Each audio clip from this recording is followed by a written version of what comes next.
की वडिलांना फार टेन्शन आलं माझ्या की अरे तू एवढा मोठा जॉब सोडून आला, तू MBA झालेला आहेस, इंजिनियर झालेला आहेस आणि तू एवढं 3 मुलांना शिकवत बसला, मग त्यापेक्षा तू माझ्या दुकानात काम कर. मी म्हटलं नाही, मला आता शिकवायचं आहे. त्या काळामध्ये मला त्या पहिल्याच वर्षी जवळजवळ 70 मुलं मुली मिळाले.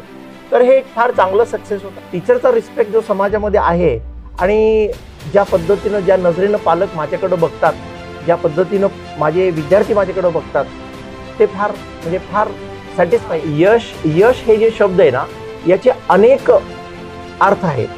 कुणासाठी यश म्हणजे जास्त पैसा आहे, कुणासाठी यश म्हणजे मोठी जॉब आहे, कुणासाठी यश म्हणजे अमेरिकेला जाणं आहे. पण माझ्या मते यश ह्या सगळ्यांचं मिश्रण आहे. या बाबतीत मी नक्कीच फार नशिबान आहे. स्मार्ट सोलापूरकर नमस्कार. आजवर आपण वेगवेगळ्या क्षेत्रातल्या मान्यवरांशी संवाद साधलेला आहे. आज आपण सोलापुरातील जय अकॅडमीचे संचालक रतन अग्रवाल सर यांच्याशी गप्पा मारणार आहोत. एकूणच त्यांचा प्रवास कसा झाला, आयुष्यामध्ये कोणकोणत्या टप्प्यावर कोणकोणत्या अडचणी आल्या, यश कसं मिळवलं, हे आज रतन अग्रवाल सरांच्या गप्पांमधून आपल्याला जाणून घ्यायचं आहे. जय अकॅडमीच्या माध्यमातून हजारो विद्यार्थ्यांना त्यांनी घडवलं आहे. आज त्यांचे विद्यार्थी वेगवेगळ्या पदांवर, मोठ्या पदांवर काम करत आहेत, सोलापूरचं नाव मोठं करत आहेत. एकूणच त्यांचा प्रवास सोबतच जय अकॅडमीचा प्रवास आज आपल्याला सरांकडनं जाणून घेऊया. आजच्या आपल्या संवादाला, गप्पांना सुरुवात करूया. सर नमस्कार. नमस्कार. स्मार्ट सोलापूरकर डिजिटल मीडियावर तुमचं सहर्ष स्वागत. धन्यवाद. गेल्या अनेक वर्षांपासून आम्ही तुमचं नाव ऐकलेलं आहे, प्रत्यक्ष काम पाहिलेलं आहे. पण आज तुमची जी काही ओळख आहे किंवा तुमचा जो प्रवास आहे तो सोलापूरकरांना करून द्यावा, यासाठी आम्ही आज तुमच्याकडे आलो आहे. सुरुवातीला तुमची प्राथमिक ओळख जाणून घ्यायला आवडेल किंवा एकूणच फॅमिली बॅकग्राऊंड तुमचं काय आहे, थोडंसं सगळ्यांशी शेअर करूया. स्मार्ट सोलापूरकर नमस्कार. मी इंजिनियर प्राध्यापक रतनलाल अग्रवाल. आम्ही मूळचे राजस्थानचे आणि 1942-43ला माझे पणजोबा तिथून मायग्रेट झाले जॉबच्या, व्यवसायाच्या सर्चमध्ये, आणि मग ते इथं येऊन स्थिर झाले. तेव्हापासून आमची सगळी पिढी इथंच वाढली, मोठी झाली, आमचा व्यवसाय झाला. आमचं किराण्याचं काम होतं, पण माझ्या वडिलांची इच्छा होते की मी इंजिनियर व्हावं. तर त्यांच्या इच्छेनुसार मी इंजिनियर झालो. माझं शालेय शिक्षण सेंट जोसेफ हायस्कूलमध्ये 1982मध्ये माझी 10वी झाली. डिस्टिंक्शननी पासआउट झालो. त्यानंतर संगमेश्वर कॉलेजमध्ये मी 11वी-12वी सायन्स केलं आणि मग WIT Walchand institute of technology Solapur इथून मी 1988ला इंजिनिअरिंग केलं माझं. तिथं पण डिस्टिंक्शन मी पासआउट झालो. त्यानंतर मी वालचंदनगर इंडस्ट्रीज, वालचंदनगरला जॉब केला 1 वर्ष. त्यानंतर मी SK बेरिंग्स पुणे इथं गेलो, तिथं जॉब केला जवळजवळ 2 वर्ष, 2.5 वर्ष. त्यानंतर मला MBA करायचं होतं, तर मी MBAची परीक्षा देऊन तिथून मग MBA केलं मार्केटिंग आणि फायनान्समध्ये. आणि MBA झाल्यानंतर मी ग्रासिम इंडस्ट्रीज रायपूर इथं मी मॅनेजमेंट ट्रेनी म्हणून जॉईन झालो आणि मग तिथं मी जवळजवळ 4-6 वर्ष काम केलं मी. पण या सगळ्या प्रोसेसमध्ये, या सगळ्या प्रवासामध्ये माझा जो मूळ छंद होता शिकवणं हे मला फार आवडत होतं सुरुवातीपासून. त्यामुळं शाळेत असताना पण मित्रांना शिकवत होतो, इंजिनिअरिंग कॉलेजला असताना मित्रांना शिकवत होतो, त्यांचे प्रॉब्लेम्स सॉल्व्ह करून देत होतो, शीट्स ड्रॉ करून देत होतो. शिकवणं हा माझा छंद होता. तसंच एकदा मला इंजिनिअरिंग कॉलेजला असताना एक संधी मिळाली. इथल्या एका नावाजलेल्या शाळेमध्ये एक टीचर मॅटर्निटी लीव्हवर गेले आणि तिथं मला 2 महिने शिकवायची संधी मिळाली. महिना 300 रुपये पगार. पण मला तिथं शिकवल्यानंतर मुलांचा जो फीडबॅक मिळाला तो अतिशय समाधानकारक होता. आणि मी जेव्हा सोडून आलो तेव्हा सगळे मुलं प्रिन्सिपल मॅडमच्या केबिनमध्ये गेले आणि म्हणले की आम्हाला हाच सर पाहिजे. मग प्रिन्सिपल मॅडमनी सांगितलं की नाही, अरे हे सर नाही आहेत, हे शिक्षक विद्यार्थी आहेत आणि ते आपल्याला काही दिवसापुरता आलेले आहेत. तर तिथून माझा परत हुरूप वाढला. माझं शिकवलेलं मुलांना आवडतं हे फीडबॅक मिळाल्यानंतर मला पण शिकवण्याचा इंटरेस्ट वाढला. मी शिकू लागलो, जिथं जिथं मला चान्स होतो शिकवायला लागलो. आणि MBAला असताना सुद्धा मी बऱ्याच वेळेला वेगवेगळ्या स्टेजवर जाऊन शिकवत होतो. तर शिकवणं हे एक माझ्या आतून एक आवाज येत होती की तू शिकवलं पाहिजे. जॉब सॅटिस्फॅक्शन मिळत नव्हता, सॅलरी फार छान होती. प्रत्यक्ष तुम्ही कुठे म्हणजे शिक्षण झाल्यानंतर जॉब सुरू केले का? शिकवण्यामध्ये नाही सुरू केले, पण माझा जो प्रोफेशनल कोर्स होता त्याच्यामध्ये मी जॉब करत होतो. MBA झालं तर मॅनेजमेंट ट्रेनिंग म्हणून लागलो, मार्केटिंग डिपार्टमेंटमध्ये मी काम करू लागलो आणि 96 साली मला फार चांगला पगार होता. पण आतून आवाज येत होते की हे आपल्याला नको आहे. सगळं सोडून सोलापूरला परत आलो आणि असं वाटलं की शिकवायचं आता. तर मला शिकवण्यासाठी 10वीतले 3 मुलं मिळाले. पण ते 3 मुलं कुठल्या साली क्लासेसची हे 1996ला मी हे ठरवलं की आता आपल्याला शिकवायचंय. तर हातातला जॉब सोडला. तोपर्यंत तुम्ही वेगवेगळ्या ठिकाणी जॉब केलं? वेगवेगळ्या ठिकाणी मी कॉर्पोरेट कंपनीजमध्ये ऑलमोस्ट 6 ते 8 वर्ष काम केलं. आणि तिथं काम करताना सुद्धा मला असं वाटत होतं की हे क्षेत्र आपल्यासाठी नाही, आपण कुठल्या दुसऱ्या क्षेत्रात गेलं पाहिजे. आणि तो एज्युकेशनचा क्षेत्र. तुमच्या फॅमिली बॅकग्राऊंड मध्ये तसं काय अनुभव होता? नाही, आमच्या फॅमिलीमध्ये कुणीही शिक्षक नाहीत, एज्युकेशन डिपार्टमेंटमध्ये कुणीही नाही, एज्युकेशन फील्डमध्ये कोणी नाही. मोठे भाऊ आहेत ते डॉक्टर आहेत, होमिओपॅथ आहेत, ते सुद्धा नावाजलेले होमिओपॅथ आहेत. छोटा भाऊ आहे तो वकील आहे, तो टॅक्स प्रॅक्टिशनर आहे.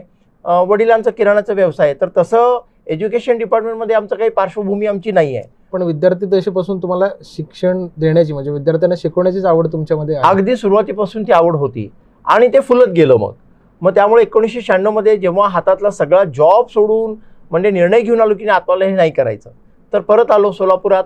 मग कुणाला शिकवायचं शोधत शोधत मला 3 मुलं मिळाले, ज्यापैकी 2 मुलं नापास झालेली होती आणि एक मुलगा पास झालेला होता, 9वीत पास झालेला. मग अशा 3 मुलांना घेऊन मी घरामध्ये शिकवायला लागलो.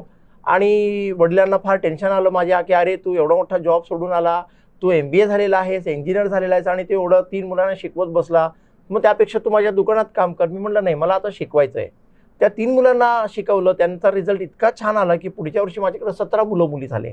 कुठे चालायचं त्याकडे क्लास? तेव्हा हे अगदी मी मोदीमध्ये जिथं राहतो तिथंच मी घरी खाली बसवून मुलांना शिकवत होतो. एक छोटासा बोर्ड होता फळा, तो फोल्ड करायचा आणि त्याच्यावर शिकवायचं. पुढच्या वर्षी 17 मुलं मुली झाल्या आणि त्या 17 मुलींचं रिझल्ट परत वाढत गेलं. आणि असं झालं की मग त्या शाळेचे जवळजवळ 70-80% मुलं माझ्याकडे यायची. जेव्हा सुरुवात केली काय नाव दिलं होतं? तेव्हा श्री अग्रवाल अकॅडमी असं मी सुरुवात केलं होतं. आणि मग ते करत असताना मग थोडीशी पैशाची पण गरज होती, म्हणून मी वेगवेगळ्या कोचिंग क्लासेस सोलापुरातले जे नावाजलेले होते त्यावेळेला त्याच्याकडे क्लासेस घ्यायचा आणि इतरांकडे शिकवायला पण जात होतो. मग इथं काही स्कूल्स होते त्यांच्याकडं स्कॉलर्स बॅच म्हणून होते, त्याच्यामध्ये शिकवायला जात होतो. मग MBA झालं होतं तर MBA कॉलेजमध्ये शिकवायला जात होतो. MBA कॉलेजमध्ये लेक्चर्स देत होतो. तिथं mathematics and statistics for management, marketing management, production management, government polytechnic college Solapur याच्यामध्ये मी 2 वर्ष जॉब केला. असं वेगवेगळ्या स्तरातून मी शिकवायला लागलो आणि प्रत्येक ठिकाणी मला प्रतिसाद जो मिळाला तो अतिशय उत्तम मिळाला. म्हणजे मी जिथंही शिकवत होतो मला तिकडनं डिमांड यायची की सर तुम्ही आता परत शिकवा, हे पण शिकवा, ते पण शिकवा. असं वाढत गेलो मी. 96 साली प्रत्यक्ष तुम्ही क्लासेसला सुरुवात केली आणि आता 2022 आहे. मधल्या टप्प्यात तुम्हाला कधी वाटलं की आता आपण सेट झालो या क्षेत्रामध्ये?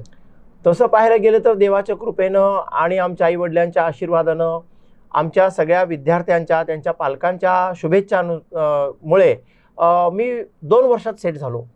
म्हणजे 96 पासून 98 पर्यंत माझ्याकडं 3 विद्यार्थ्यापासून मी जवळजवळ 250 विद्यार्थीपर्यंत आलो. त्या काळात सोलापुरात इतर कुठले क्लास? त्या काळामध्ये AD जोशी सरांचे श्री अकॅडमी नावाची जी संस्था होती त्याच्यामध्ये भरपूर विद्यार्थी होते आणि तिथं पण मी शिकवायला जात होतो. तिथं मी सायन्स शिकवत होतो, फिजिक्स शिकवत होतो. म्हणजे असं कॉम्पिटिशन वगैरे कुठे नव्हती, पण सगळीकडे तुम्ही असायचं? हो. तर बऱ्यापैकी शिकवायला लागलो मी.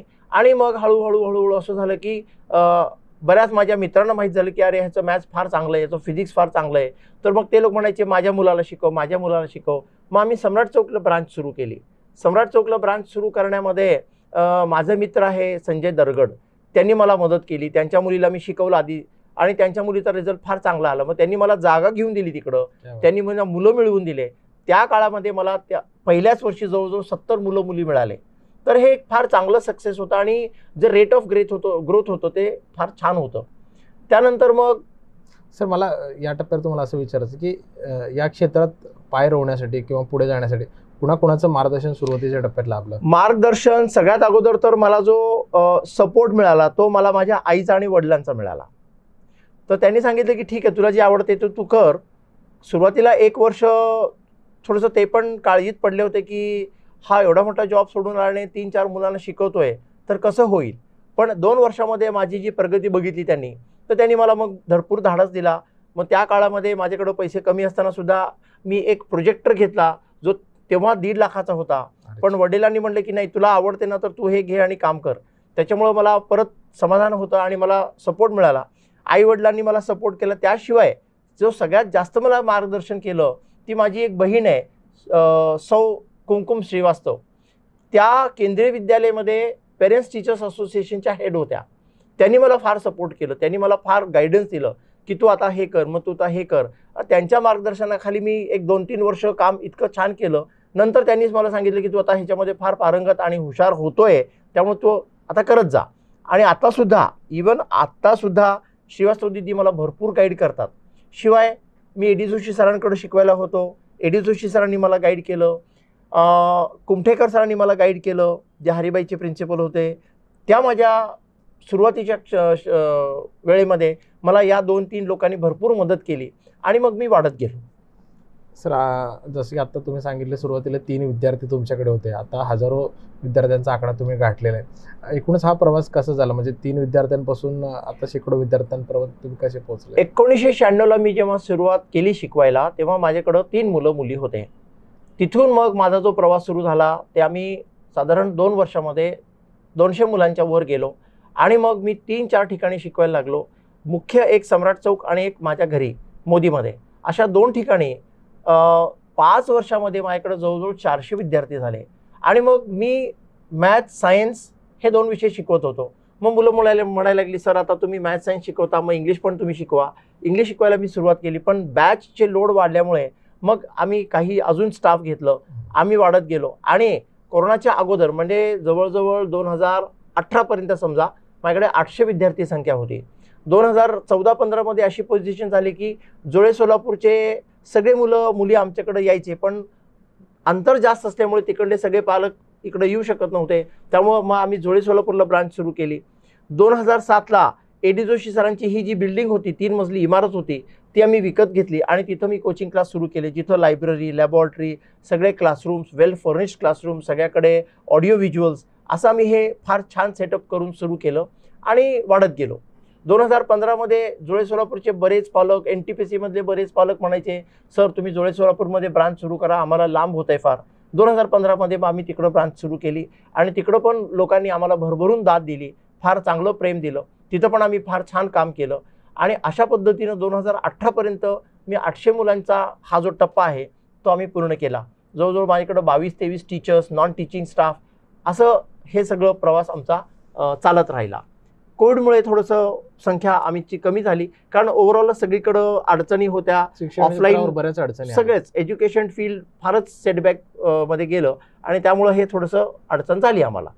सर, रेग्युलर इंग्रजी, विज्ञान आणि इतर तुम्ही विषय शिकवताच, सोबतच एक्स्ट्रा ॲक्टिव्हिटी पण आपल्या क्लासेसकडनं राबवल्या जातात. जय अकॅडमीचं या शिक्षणासोबत या ॲक्टिव्हिटींची का गरज आहे किंवा कुठल्या ॲक्टिव्हिटी आपण राबवतो?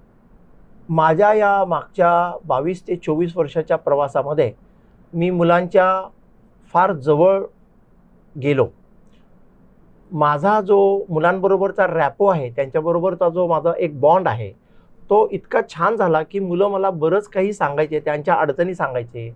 पेरेंट्स मला त्यांच्या अडचणी सांगत होत्या, त्यांच्या काय समस्या आहेत, नक्की प्रॉब्लेम्स काय येतात, याच्यावरून मला असं काही उलगडा झाला काही गोष्टींचा. आणि मला जाणवलं की मुलांना फक्त मॅथ्स, सायन्स, इंग्लिश हे शिकून नाही चालणार. त्यांना काही गोष्टी सांगायला पाहिजे, जसं जीवन कौशल्य त्यांना सांगितलं पाहिजे, त्यांना कॉन्फिडन्स दिलं पाहिजे, त्यांना त्यांचे स्ट्रेस कमी करण्यासाठी काहीतरी केलं पाहिजे.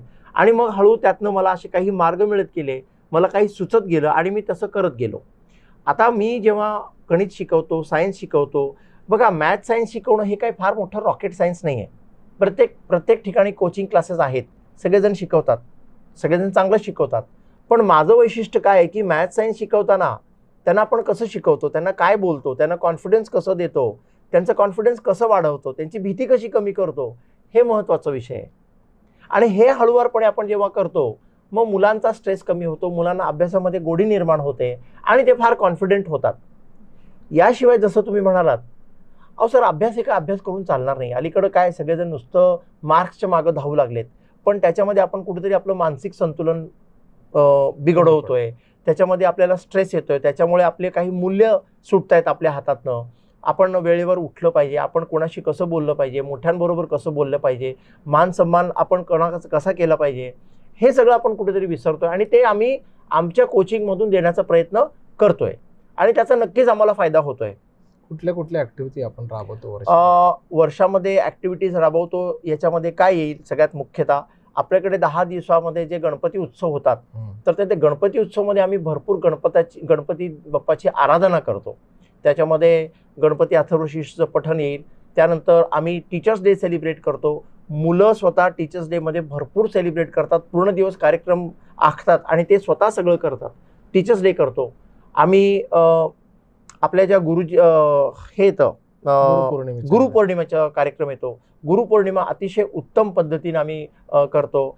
त्यानंतर असे काही बरेच उपक्रम करतो. जसं आम्ही गेस्ट लेक्चर्स बोलवतो. जसं सोलापुरातला एक मुलगा आहे जो पायलट झालाय, पायलटला बोलवलं. पायलट कसं काम करतो, जर तुम्हाला पायलट व्हायचं असेल तर तुम्ही करिअर कसं घेतलं पाहिजे, कसं निवडलं पाहिजे. आमचे एक पालक आहेत जे CBI मध्ये ऑफिसर आहेत. मग त्यांनी येऊन आम्हाला लेक्चर दिलं होतं की CBI कसं काम करतं. CBI ऑफिसर व्हायचं असेल तर तुम्ही कसं घेतलं पाहिजे, तुम्ही कोणतं करिअर पाथ घेतलं पाहिजे. करिअर गायडन्सवर आम्ही भरपूर काम करतो. माझे बरेच विद्यार्थी आता US मध्ये आहेत, जे MS झालेले आहेत, काही PhD झालेले आहेत. तर हे मुलं जेव्हा इंडियामध्ये येतात, सोलापुरात येतात, यांना मी बोलवतो आणि आमच्या मुलांना ते गाईड करतात, जेणेकरून आमच्या मुलांना कळतं की ओके, मला हा करिअर पाथ घ्यायचा असेल तर मी काय केलं पाहिजे. माझा एक विद्यार्थी येतो तर NDA मध्ये बेस्ट कॅडेट म्हणून निवडला गेला, दत्तात्रय बिराजदार. तो आज कर्नल आहे. पण हे केल्यामुळं मुलांना अभ्यासाच्या व्यतिरिक्त जे शिकवावं लागतं ते आम्ही शिकवतो आणि ते फार गरजेचं आहे. हार्ले डेव्हिडसनचा जो चीफ डिझायनर आहे मिस्टर चेतन शेटजाळे, ते सोलापूरचे आहेत. ते सोलापूरला आले होते तेव्हा आम्ही त्यांना बोलवलं. तर डिझाईन कशी करायची गाडी आणि ते मार्केटमध्ये कशी आणायची याच्यावर त्यांनी मार्गदर्शन केलं होतं. मला वाटतं अशा प्रकारचं जेव्हा आपण फीडिंग मुलांना देतो ते फार मूल्याचं ठरतं.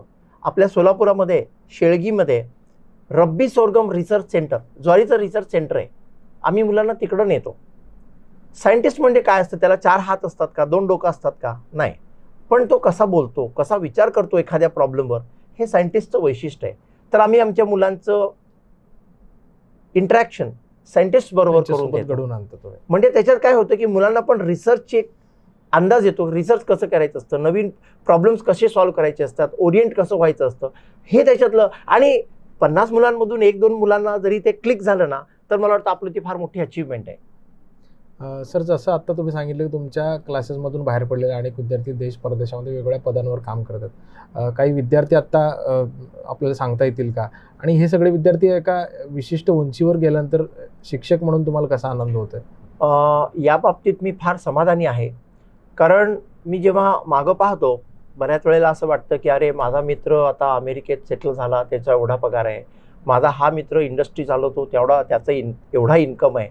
पण परत मी जेव्हा माझ्या बाबतीत आजूबाजूला पाहतो तर मला परत समाधान जास्त होतो त्यांच्यापेक्षा. कारण विशेष करून गुरुपौर्णिमेच्या दिवशी आणि टीचर्स डेच्या दिवशी मला याची प्रचिती जबरदस्त येते. कारण त्या दिवशी मुलं आमच्यावर जो प्रेमचा वर्षाव करतात, आम्हाला जो परतावा देतात, तो कोणत्याही पगारापेक्षा, कोणत्याही इन्कमपेक्षा फार मोठा आहे. याच्या व्यतिरिक्त पालक आम्हाला जेव्हा परत येऊन सांगतात की सर, तुमच्या मुलं माझा मुलगा घडला बरं का, किंवा माझा विद्यार्थी जुना आधीचा विद्यार्थी ते परत येऊन सांगतो सर, आपने मेरे को मारा ना, इसलिए मैं आज इतना अच्छा बना देखो, हे फार मोठं आम्हाला सर्टिफिकेट आहे. हे आमच्यासाठी मेडल आहे. आज माझे अनेक विद्यार्थी, प्रसन्ना गजभिये US मध्ये MS झाला, अतिशय चांगल्या पदावर तो काम करतोय. दत्तात्रय बिराजदार, जसं मी आत्ता म्हणालो, कर्नल झालाय. त्याच्या हाताखाली जवळजवळ 8-10 हजार सैनिक आहेत. तर तो फार मोठा ऑफिसर झालाय. तो तर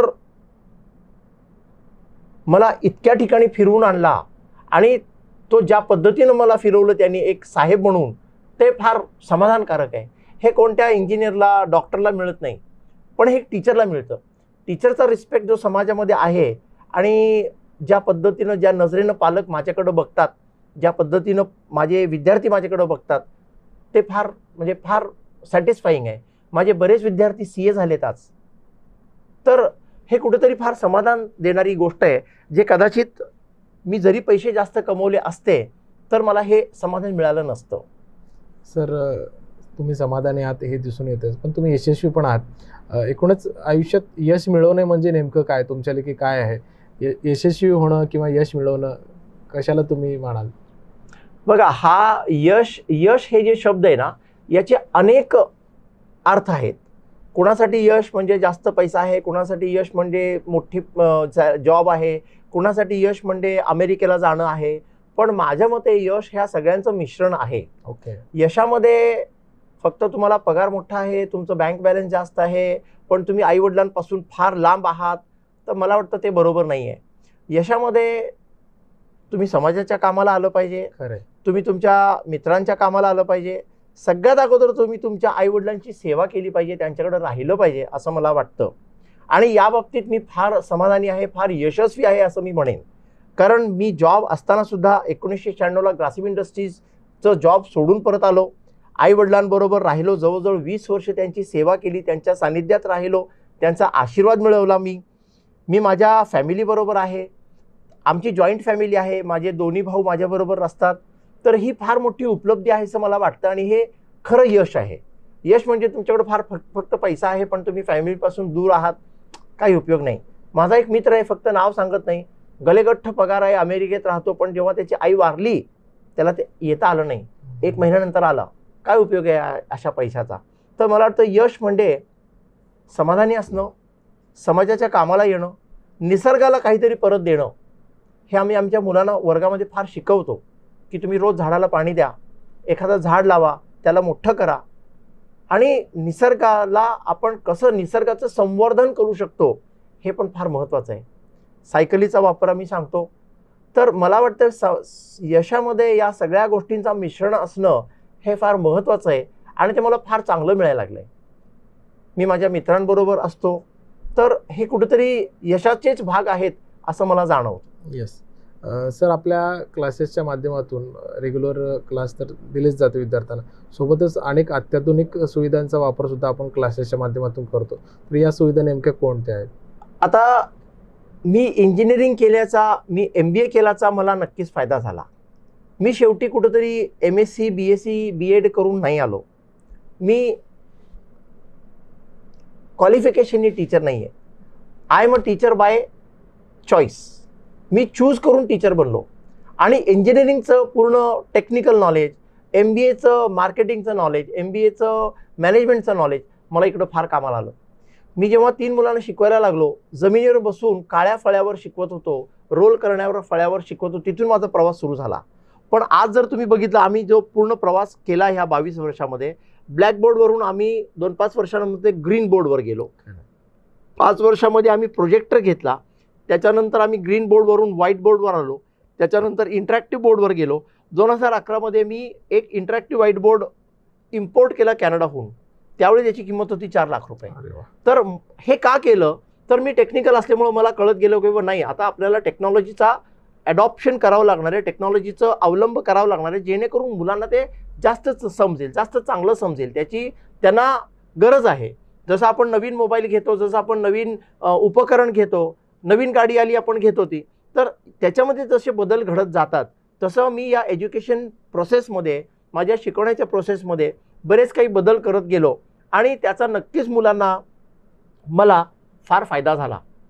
रिसेंटली आम्ही कोरोनाने बरंच काही शिकवलं. कोरोनामध्ये आम्ही एक फार चांगला स्टुडिओ सेटअप केला, ज्याच्यामध्ये मी ऑनलाईन शिकवायला सुरुवात केली. सुरुवातीला ऑनलाईन जेव्हा शिकवायला सुरुवात केली एप्रिलमध्ये, तेव्हा आंब्याचे दिवस होते. आंब्याची एक रिकामी पेटी उलटी ठेवून खाली कॅमेरा मोबाईल ठेवून मी शिकवायला लागलो आणि तिथून आयडिया सुचत गेले आणि मग मी वाढत गेलो. आणि मग आमचे एक मित्र आहेत मिस्टर पवन बारगजे, त्यांच्याबरोबर आणि अमोल चाफळकर, या दोघा लोकांनी आम्हाला मग परत आयडियाज दिले आणि एक फार सुंदर असं स्टुडिओ सेटअप केला, ज्याच्यामध्ये आज मी गर्वानं सांगू शकतो की सोलापुरात इतका छान स्टुडिओ अजून कोणत्याही कोचिंग क्लासचा नाही आहे. तर तिथून आम्ही ऑनलाईन शिकवायला सुरू केलं. माझ्याकडं ऑनलाईनमध्ये कलकत्ता, जबलपूर, रीवा, सतना, मध्य प्रदेश, ग्वालियर, लातूर, पुणे इथून माझ्याकडं मुलं जॉईन झाले. तर हे कुठेतरी माझ्या टेक्निकल नॉलेजचं आणि माझ्या टीमच्या एफर्टचं सक्सेस आहे. खरं. तर आज मी माझे क्लासेस रेकॉर्ड करतो, माझे लेक्चर्स रेकॉर्ड करतो स्टुडिओमध्ये, स्टुडिओच्या बाहेर. माझ्या 3 क्लासेसमध्ये मी ऑडिओ व्हिज्युअल्स इम्प्लिमेंट केलेले आहेत आणि अजून पुढं जातोय आम्ही. आता येत्या वर्षी आम्ही पॅनल्स घेतोय, ज्याच्यामध्ये प्रोजेक्टर वगैरे सगळं ऑल इन वन आहे. तर टेक्निकल डेव्हलपमेंट तर बघा आपल्याला करावं लागणार आहे. त्याच्याशिवाय आपण विथ पेस विथ टाईम राहणार नाही, आपण कुठेतरी मग मागं पडणार आहोत. सर, आपली जी काही क्लासेसची वास्तू आहे त्याच्यामध्ये कुठल्या कुठल्या सुविधा आहेत? म्हणजे अगदी टॉयलेट बाथरूम तर सगळीकडेच असतं, पण पाणी असेल किंवा स्वच्छता असेल किंवा फॅन असतील किंवा डिजिटल क्लासरूम, या अनुषंगाने काय काय तयारी आपण आहे? आमची ही जी वास्तू आहे, जी ADC सरांनी मला आशीर्वाद स्वरूपामध्ये दिली आहे आणि त्याच्यामध्ये मी अगदी अभिमानानं सांगू शकतो की आमच्याकडं state of the art facilities आहेत. क्लासरूम सगळे ऑडिओ व्हिज्युअल्स आहेत, टीचर्सला कॉलर माईक आहेत, पब्लिक ॲड्रेस सिस्टीम आहे, बसायला फार सुंदर असे टेबल बेंच आहेत, लायब्ररी आहे, लायब्रेरियन आहे. म्हणजे तुम्ही सकाळी 7 वाजल्यापासून रात्री 8 वाजेपर्यंत इथं अभ्यासाला बसू शकता. काही मुलांना घरी जागा नसते, जागा कमी असते, त्यामुळे त्यांना अडचणी येतात.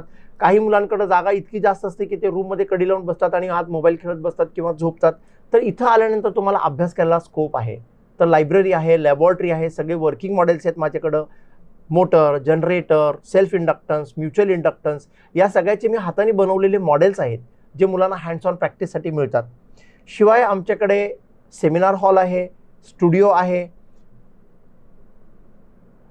मुलं आमच्याकडे 3 तास ट्युशनला येतात, तर त्यांना टॉयलेट बाथरूमची सोय जी फार वेल मेंटेन्ड, हायजिनिकली मेंटेन्ड, टिफिन्स खायला जागा आहे, पिण्याच्या पाण्याचं मशीन आहे फिल्टरवाला. तर सगळ्या सुखसुविधा मुलांना ज्या मूलभूत सुखसुविधा आहेत त्या मी देण्याचा प्रयत्न केलेला आहे. मुलं डबा खायला बसतात, तिकडं म्युझिक सिस्टीम लावलेलं आहे, एक कॅफेटेरिया टाईप त्यांचं एक लुक दिलेलं आहे. तिथं पेंटिंग करायला लावलं मी, जेणेकरून मुलांना तिकडं बसल्यानंतर एक फार छान वातावरण असं मिळेल. तर मला वाटतं की state of the art setup आहे माझा आणि या स्टुडिओमुळे तर अजून त्याच्यामध्ये जास्त भर पडलेली आहे. आम्ही ऑटोमेशन केलं आहे आमच्या टीचिंगमध्ये. म्हणजे पेरेंट्स ॲप आहे, त्यांना रोज मेसेजेस जातात, नोटिफिकेशन जातात, ॲपवरून मुलं टेस्ट देऊ शकतात आणि ह्या सगळ्या गोष्टी आम्ही मागच्या 5-10 वर्षामध्ये सतत करत आलो आहे आणि ते अजून वाढवतच जाणार आहे. सर, त्याच काळात म्हणजे 96 साली जर तुम्ही सोलापूर सोडलं असतं, मुंबई पुण्यात गेला असतं, तर आता आहात त्यापेक्षाही निश्चितच मोठे म्हणजे पगाराच्या दृष्टीनं किंवा संपत्तीच्या दृष्टीनं राहिला असतात. पण सोलापुरात थांबलात, सोलापुरातल्या विद्यार्थ्यांना तुम्ही शिकवलं. बरेच जण म्हणतात की सोलापुरात काहीच नाही आहे, पण तुमच्या दृष्टीनं सोलापुरात अशा कोणत्या गोष्टी आहेत ज्या लोकांना आपण सकारात्मक म्हणून सांगू शकतो? तुमचं म्हणणं हे बरोबर आहे की समजा मी परत येऊन इकडं हे काम केलं नसतं शिक्षणाचं, तर मी कदाचित आजपेक्षा जास्त पैसेवाला असलो असतो, कदाचित एखाद्या कंपनीमध्ये व्हाईस प्रेसिडेंटच्या पोस्टवर असलो असतो वगैरे वगैरे. पण सोलापूरसाठी मी काही केलं नाही असं मला नक्कीच वाटलं असतं. सोलापुरात आल्यानंतर 1996 पासून मी जे काही काम केलं, सोलापूरच्या लोकांसाठी केलं, त्यांची सेवा केली. ऑफकोर्स मेवा पण खाल्ली, असं नाही की मेवा नाही खाल्ली, सेवा पण केली मी. पण हा समाधान आहे की सोलापूरच्या मुलांना हुशार करण्यामध्ये माझा खारीचा वाटा का असं ना मी दिलेला आहे. सोलापुरात बरंच काही सकारात्मक आहे. मुलं फार चांगले आहेत, पालक पण फार चांगले आहेत, कोऑपरेटिव्ह आहेत, अंडरस्टँडिंग आहेत, मान सन्मान देतात. सोलापुरात सकारात्मक हे आहे की 15 मिनिटाच्या 20 मिनिटाच्या अंतरामध्ये तुम्ही कोणत्याही एंडपासून कोणत्याही एंडला जाऊ शकता, जे इतर मोठ्या सिटीजमध्ये मेट्रोजमध्ये शक्य नाही आहे. पुण्या मुंबईला आम्ही जर पाहतो तर मुलांना जवळजवळ 10-10 किलोमीटर 15-15 किलोमीटर चालावं लागतं, गाडीवर जावं लागतं, लोकलमध्ये चालावं लागतं. सोलापुरामध्ये ते काही नाही आहे. सोलापूरमध्ये हवा शुद्ध आहे, पोल्युशन फार कमी आहे, पोल्युशन पण फार कमी आहे. तर सोलापुरामध्ये पाणी चांगलं आहे, हवा चांगली आहे, कनेक्टिव्हिटी फार चांगली आहे. तर हे सगळे सकारात्मक गोष्टी. इतर शहरांच्या मानाने समस्याही कमी आहेत. इतर शहराच्या मानाने समस्या फार कमी आहेत, तक्रारी कमी आहेत, फार चांगलं वातावरण आहे इकडे आणि अभ्यासासाठी पोषक वातावरण आहे. तर सोलापुरात फार काही चांगलं आहे. सोलापुरात काही नाही आहे, काही नाही असं म्हणतो आपण. हे बघा, नाण्याच्या 2 बाजू असतात. काही गोष्टी आहेत तर काही गोष्टी नाही आहेत. ठीक आहे ना, आम्हाला त्या गोष्टीची गरज नाही, मल्टिप्लेक्स नाही आहे, आजूबाजूला जाण्यासाठी काही नाही आहे. पण मला असं वाटतं की या माध्यमातून आहेत त्यात सोलापूरकर समाधानी पण आहेत. हो, समाधानी पण आहेत. पण बघा, थोडंसं आपण जर फोरकास्ट केलं म्हणजे दूरदृष्टी ठेवली तर मला असं वाटतं की सोलापुरातले जे काही राजकीय नेते त्यांना मी असं थोडंसं आवाहन करेन, एक विनंती करेन, अपील करेन की बाकीच्या आपण काही सुविधा, जसं आपल्याकडं विमानतळ झालेलं नाहीये, तर आपल्या सोलापुरात जर विमानतळ झालं तर कदाचित इकडली प्रगती अजून लवकर होईल, फास्ट होईल. तर अशा जे लोक आहेत आपल्याकडं जे हे काम करू शकतात, त्यांनी थोडंसं नक्कीच सोलापूरच्या लोकांना या बाबतीत मदत करावी, जेणेकरून सोलापूरच्या नागरिकांचं अजून जास्त भलं होईल, त्यांची सुविधा वाढतील. असं व्हावं. जसं मेडिकल फील्ड आपल्याकडे फार चांगलं आहे, सोलापुरातलं मेडिकल जे हब आहे ते फार चांगलं आहे. बेस्ट टू बेस्ट डॉक्टर्स आपल्याकडे आहेत. हार्ट सर्जरी होतात, किडनी सर्जरीज होतात, ही फार मोठी गोष्ट आहे. तसं एज्युकेशनमध्ये पण हळूहळू डेव्हलपमेंट होतीये. JEEचे नीटचे हे सगळे पण क्लासेस आहेत सोलापुरात. आणि 8वी 9वी 10वी मध्ये तर फार चांगलं काम आम्ही करतोय असं मला वाटतंय. खऱ्या अर्थानं सोलापूर स्मार्ट सिटीच्या दिशेने जात आहे. आता तुमच्यासारखे अनेक मंडळी सोलापूरला खऱ्या अर्थानं स्मार्ट करण्यासाठी प्रयत्न करत आहेत. हजारो विद्यार्थ्यांना तुम्ही घडवले. यापुढे भविष्यात आणखीन आपल्या क्लासेसच्या माध्यमातून काय करायचं काही स्वप्न आहे आपल्या डोक्यात? येत्या 2-5 वर्षामध्ये आम्हाला असं वाटतं की शिक्षण क्षेत्रामध्ये आम्हाला जे आम्ही सध्या करतोय याचे काही जे नवीन एज्युकेशन पॉलिसी जी सरकारने आणलेली आहे त्या अनुषंगाने आम्ही काम करतोय.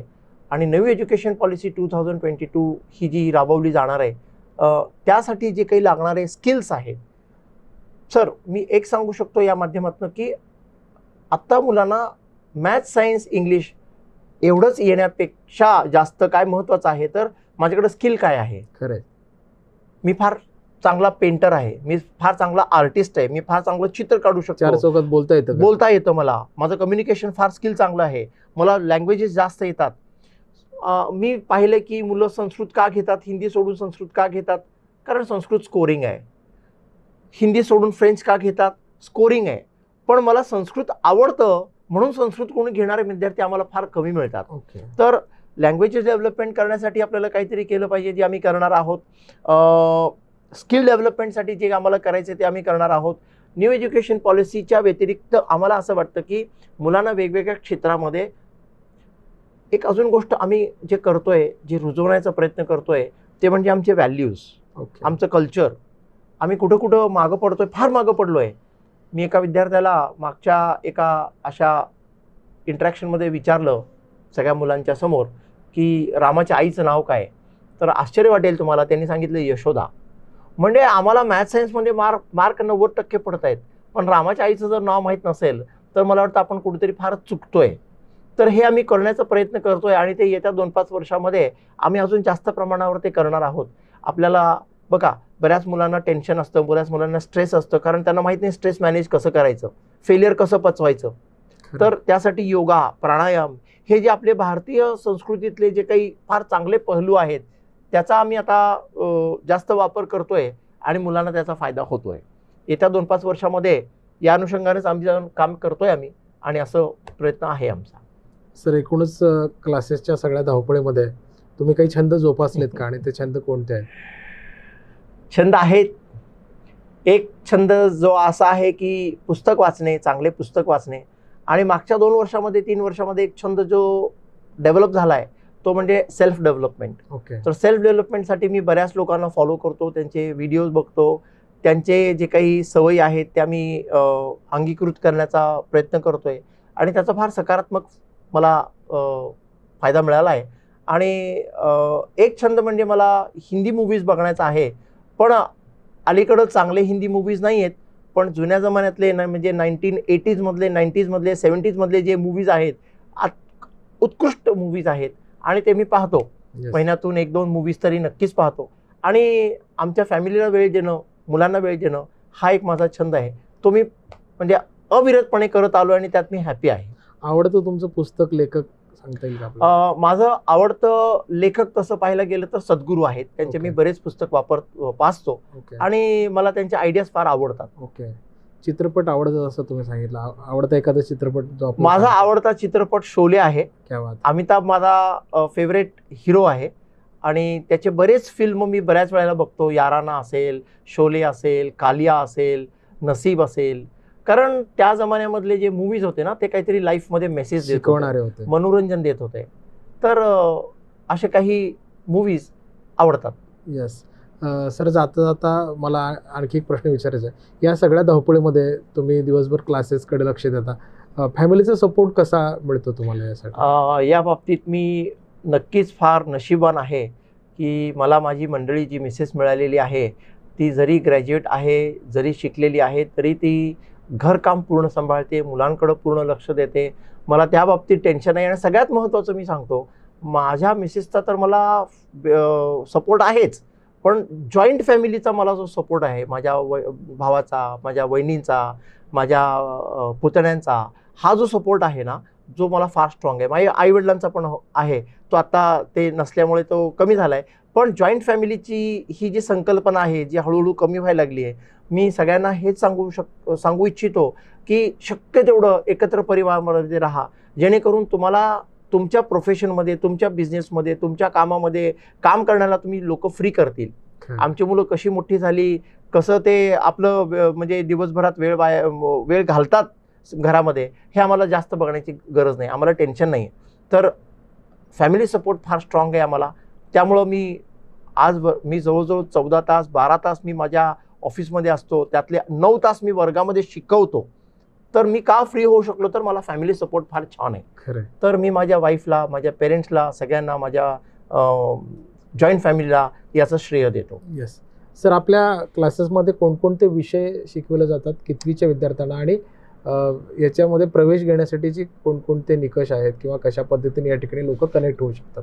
जय अकॅडमी मध्ये 1996 पासून जेव्हा आम्ही याला सुरुवात केली, अगदी सुरुवातीला मी मॅथ्स सायन्स घेत होतो, मग मॅथ्स सायन्स इंग्लिश घ्यायला लागलो, आणि आजच्या तारखेमध्ये अशी परिस्थिती आहे, मागच्या 15 वर्षामध्ये 20 वर्षामध्ये आम्ही सगळे विषय एकाच छताखाली घेतो. Maths, science, English, Hindi, Marathi, Sanskrit, social studies, म्हणजे जेवढे विषय तुमच्या स्कूलमध्ये आहेत ते सगळे विषय एकाच छताखाली तज्ज्ञ शिक्षकांकडून. मी स्वतः अल्जेब्रा, जॉमेट्री आणि फिजिक्स घेतो, इंग्लिश ग्रॅमर पूर्ण मी घेतो, याच्याशिवाय मी इकॉनॉमिक्स घेतो. हिंदीला, मराठीला, संस्कृतला, सोशल स्टडीजला ज्या शिक्षकांनी मागच्या 10-15 वर्षापासून शिकवलेलं आहे, आणि फक्त शिकवलेलं आहे म्हणजे फक्त असं शिकवलेलं नाही आहे, म्हणजे पठडीत असणारे शिक्षक नाही, आमच्याकडे डेडिकेटेड टीचर्स आहेत, म्हणजे अगदी हाडाचे शिक्षक आहेत. आमच्याकडे सौ पल्लवी कुलकर्णी मॅडम आहे, जे मागच्या 18 वर्षापासून माझ्याकडं सायन्स शिकवतात, केमिस्ट्री आणि बायो अप्रतिम शिकवतात. त्या अशा सगळ्या टीमबरोबर मी काम करतोय.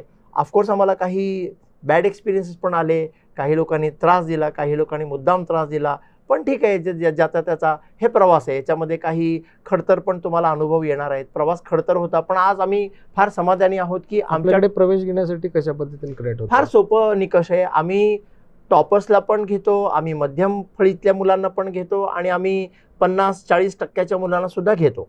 निकष काही नाही, फक्त आम्ही काय पाहतो तर मुलाची धडपड करण्याची प्रवृत्ती आहे की नाही, मुलगा स्ट्रॉंग आहे की नाही.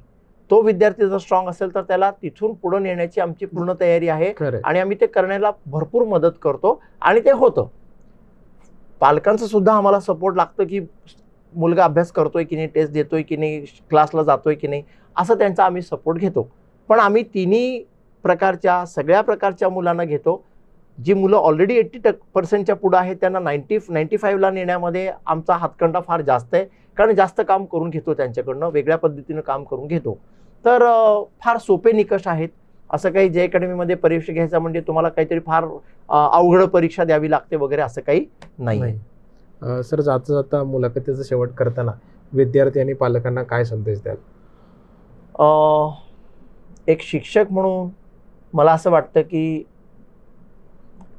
पालकांनी माझा मुलगा फक्त डॉक्टर, इंजिनियर व्हावं असा हट्ट करू नये, कारण जग फार बदललं आहे. खरं. डिझायनिंग एवढं मोठं क्षेत्र आलेलं आहे, जसं रिसेंटली चार्टर्ड अकाउंटंट, कॉमर्समध्ये इतके ब्रांचेस आलेत. कारण मी पाहतो की एखादा मुलगा जर कॉमर्सला जातो म्हणलं की अरे तू कॉमर्सला कसं काय गेला, म्हणजे कॉमर्सला जाणं म्हणजे काहीतरी कमीपणा आहे असं समजतात पालक, किंवा आर्ट्सला गेला म्हणजे त्याला काहीच येत नाही असं समजतात. पण आर्ट्स, कॉमर्स हे सुद्धा फार महत्त्वाचे ब्रांचेस आहेत. पालकांनी हे करावं. फक्त कॉमर्सला, इंजिनिअरिंगला, JEEला, नीटला महत्त्व देऊ नये असं मला एक पालकांना सांगावंसं वाटतं. आपल्या मुलांमध्ये काय खूबी आहे, काय स्किल आहे हे ओळखून त्याच्या फील्डमध्ये त्याला पाठवावं. तो समाधानी होईल, तो सक्सेसफुल आहे असं मला वाटतं. आणि विद्यार्थ्यांना असं सांगावं वाटतं मला की फक्त तुम्ही मार्कांच्या मागं पळू नका. आपले जे इंडियन कल्चर आहे, आपलं जे इंडियन कल्चर आहे, आपले जे व्हॅल्यूज आहेत, आपले जे भारतीयताची ओळख आहे ती आपण जपली पाहिजे. खरं. आपण ते विसरून चालणार नाही, माणुसकी विसरून चालणार नाही, प्रेम विसरून चालणार नाही. हे फार महत्त्वाचे. तुम्ही किती मोठे झालात तरी हे महत्त्वाचं, हे आपण ठेवलं पाहिजे. आई वडिलांचा आदर केला पाहिजे. त्यांना प्रेम केलं पाहिजे, त्यांना आपण हर्ट नाही केलं पाहिजे, त्यांना खुश ठेवलं पाहिजे. आईवडिलांचं मन मोडून चालणार नाही हे मुलांनी ओळखलं पाहिजे. हे स्टुडंट्सला मी सांगू इच्छितो. ठीक आहे, मार्क 2-5 कमी जास्त, हां मार्कांसाठी धडपड करायचीच आहे, पण फक्त मार्क मिळवून बाकीच्या गोष्टी जर आपण नाही मिळवल्या तर ते काही उपयोगाचं नाही, एवढं मी सांगू इच्छितो. यस सर, बराच वेळ आपण तुमच्यासोबत गप्पा मारतो, खूप छान वाटलं. एकूणच तुमचा प्रवास सगळ्यांसाठीच प्रेरणादायी आहे. जे विद्यार्थी आपल्याकडे प्रवेश घेणार आहेत त्यांच्यासाठी सुद्धा खूप काही शिकण्यासारखं आहे तुमच्याकडनं. यापुढेही वेगवेगळ्या माध्यमातून आपण भेटत राहूया, वेगवेगळे विषय सोलापूरकरांसोबत शेअर करत राहूया. आज तुम्ही स्मार्ट सोलापूरकर डिजिटल मीडियाला वेळ दिलात त्याबद्दल आम्ही आपले आभारी आहोत. धन्यवाद. धन्यवाद. नमस्कार.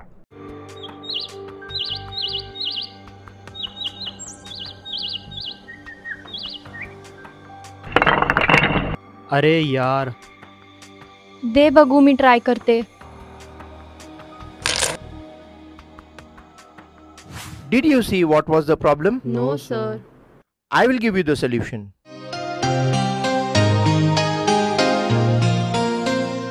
Here is your building, tall and strong. तर म्हणजे यांचं नेमकं कुठं चुकलं होतं? Madam, their foundation was very poor. Unless their base is very strong, the building cannot go very high. So the base has to be very proper, and that requires a lot of hard work at the basic level of 8, 9, 10, 10 standard. All subjects under one roof by expert teachers saves your time. The only English medium coaching at Solapur, Jai Academy.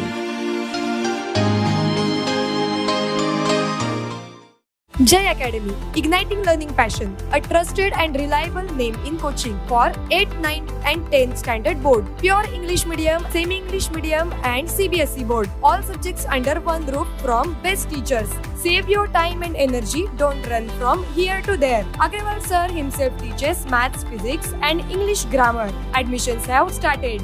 Go and take a leap into your future. 25 years of glorious consistent results. Agrawal's Jai Academy, near Shanti Sagar Mangal Karyalay, Railway Lines, Old Employment Chowk, Solapur.